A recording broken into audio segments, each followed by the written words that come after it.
Good morning, everybody. Today we are chatting with Lisa Levy, the founder of LCubed Consulting. Lisa, welcome to the show. We're really happy to have you here on the Tech Matchmaker podcast. Gina, thanks so much for inviting me to have this conversation. I'm looking forward to it. Excellent. So we always start with the basics. Lisa, tell us a little bit about yourself. Absolutely. So I am an owner operator of a management consulting firm. About 18 years ago, I had what I like to describe as a corporate temper tantrum and decided that I needed to do something really different. And 18 years later, that is LCubed Consulting, where we are helping business owners, founders, CEOs build teams that are self-reliant and really using people plus process times technology to get to the growth and scale that they're looking for. Love that. What's one thing about you that we wouldn't find on LinkedIn? I am a painfully introverted person. I know, look at the look on your face right now, right? So we all have skills and things that we learn to survive in business. And for me, that was getting out literally from, behind the camera and being the spokesperson, the face, and doing these kinds of things, which are not naturally comfortable for me. And you do them with such ease. So it's a well hidden secret that you have there. With your origin story, do you want to share a little bit more about your corporate tantrum that I you would had? love to because it was so fantastic. I was working for a company that was everything I ever thought it would be. It was highly contact center driven, but it was pre-IPO. It was a rocket ship getting ready to take off. Everything about it was exactly what I had dreamed of doing. And every morning I found myself driving to work with my hands on the steering wheel, white knuckling it with tears starting to roll down my face. And I realized that the dream wasn't it. This wasn't the dream, and I needed to do something very different. And yes, in my head one day at work, I was standing in the parking lot looking at a building, crying because I could not make myself go in that door. And I had been a fabulous team of people, wonderful thing. It just wasn't working for me. And I had in the previous 9 months reported to 7 different C-level executives. And my whole project management practice kept bouncing around this organization. And I finally said to the CEO, for whom I still am a raving fan, he's a fantastic person. I said, dude, you don't know what you want from me. I can't give you what you don't know that you want, let alone what you might need. I'm out. Help me get out of here because it's serving nobody. And without a parachute, without a plan, without anything other than I've had it up to beyond, the point of, feeling like I was drowning, I started a company. I had no idea what I was doing. I love that. And I think your story, probably a lot of people can find pieces that they resonate with that on. So thank you so much for sharing that. Is that part of why your tagline is, what is it? Turn your why into wow. Is that part of your history? Do you want to talk to us about what that looks like in practice? Sure, you turn your why into wow really is nobody in any set of circumstances can do something that demotivates them on a recurring basis. So until we understand what our why is, we're never going to wow. We may have moments of it. We may pretend. We may position ourselves into moments of success, but right inside, we're probably silently dying through all of that. So when we have our why clearly understood, and we work towards that. So for me today, that means I work with disruptive leaders. I only work with people who are willing to challenge the norms so that they can get better outcomes. That gets from why they have a business to wow for their clients and their customers, because that's where the wow really exists. I love that. And you've described adaptive transformation like turning a boulder into a Swiss Army knife. I'd love for you to unpack that a little bit for us and for the audience. Absolutely. So, adaptive transformation, very quickly, is the framework that we've developed to leverage project management, process management, organizational change, and controls inside of a business. Things that huge corporations do and build multi-million-dollar operating teams with these. We do it in smaller teams across functions so that we're really building skills and capabilities inside of our client engagements, inside of every person in that team that we work with. Because consulting is not about building my team in your environment. It's about my team building up everybody who works in your environment to be better and more capable. Every person can manage a project. Every person should understand the process that they work within, what happens before them that leads to their input, what they do, where that output goes, and most importantly, what that means for their end client, customer. And if it means nothing, that's waste. And well, that's a whole nother conversation. In the organizational change, right? We are all people working inside of our businesses, and we all have to understand the why behind change before we can ever say, yes, sign me up, I want to participate. I love your comment about not your team working in their environment, but really building their team so within their role. And it's something that we talk about a lot too. Is that it's important that we take the customer and what their goals are, and not try to put the round peg in a square hole, so to speak. Um, Absolutely. so AI, how does that play? It's central in your framework. How do you use it as a strategic accelerator while still governing like the human perspective? What's your take on it, on AI? So this is the coolest thing ever that we have ever done. And over the last couple of years, as we've started to bring AI into the environment, many people are like, well, aren't you afraid that AI is going to take over what you do? And it's like, absolutely not. And I hope it does. So, right, it's sort of both sides of it because there are things that AI should take away from your teams, from my team. We really need to do it. But what really pissed me off, and I tend to make change happen when I get frustrated. What really started to piss me off last year is starting to see the data.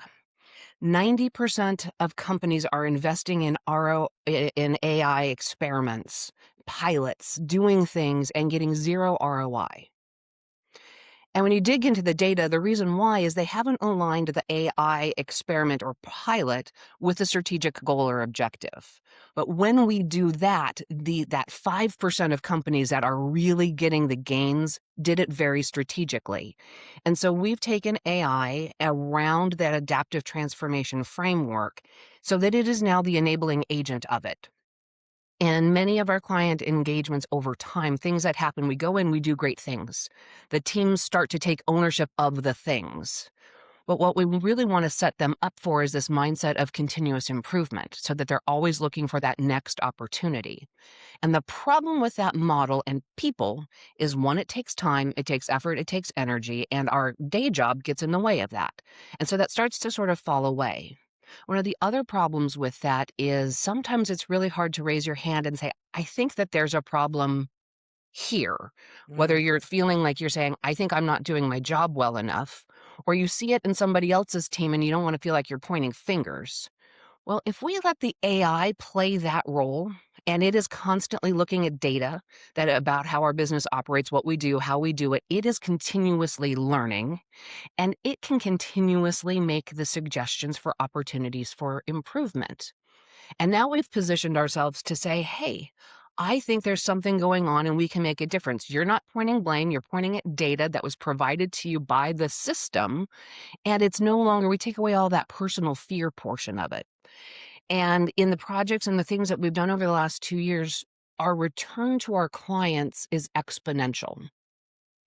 We did a project for a large organization that had a huge percentage of their senior leadership team, like 100 people, getting ready to retire out, and they had no succession planning in place. We went through and touched all 100 of those people, documented 250 key processes that are required for that entity to exist in a way that they had never done before. We created career paths and defined succession plans for people who worked across that organization to start backfilling and being in a position to take over, knowing one, that we would not replace 100 leaders with 100 future leaders, right? There was going to be some streamlining and leveraging AI to become sort of that knowledge base that we could then talk to and interact with about how things work. Our stats on that, we 4x'd the value to that organization because we were able to do more people than we thought we would be able to in a time frame. We got twice as much depth, and the output was twice as rich. So, somehow in that I messed up the math, but ultimately it was a 4x value back to that company. That's incredible. When you mention ROI, what are the stats that you're finding? Like, what are the numbers that clients are actually caring about today? What does it boil down to that you're seeing? So, and it depends on what sector we're talking about. So, talking about a business, right? One of the things that we look very closely at is EBITDA, right? Mhm. And we want to be able to, with our AI and with this platform and what we do and how we do it, everything we do, we are dashboarding and showing hard dollar savings, soft dollar savings, revenue increase. So, right, increasing profitability, decreasing overhead. And day by day, right, it is up on a dashboard with hard numbers around it saying, this is the dollar value of this. That's Back fantastic. And that was a great success story. Is there another one you'd like to share on your consulting side, different things that you've done out there in the market? One of the other things that we've seen, right, is improvements on things that we take for granted, how we schedule work. So in a manufacturing environment, as an example, right, we have been scheduling work on lines, and I'm sure that there are tools and processes that do all of this, but when you have an AI analyzing the data, it can make connections and correlations that we just sort of miss because just the way it's faster, it's better, it's what it's designed to do. And in one environment, they were able to redesign the manufacturing runs so that there was less than 10% material waste at the end of each year. They were working in a just in time approach that was actually fulfilling slightly ahead of time, but with nothing extra. The lines ran more consistently. They did fewer shutovers between builds for different clients. It was operationally, it took away the work of 3 people Wow. that were just overseeing the line's scheduling. The, hard dollar savings in wasted materials was tens of millions of dollars. That business basically on paper, when all was said and done, and that was just one of the projects in there, but they basically doubled their value on paper just by retooling how they ran their business. There was nothing new sold. There was no change in pricing. It was just operationally efficient that it did doubled its revenue run. That's impressive. So what does an engagement with LCubed Consulting look like? How does one like what's the average length of it? And I know there's no cookie cutter, it would vary, but talk a So I'll little bit start with about right here's the consulting answer. Well, Gina, it depends. yeah. It depends.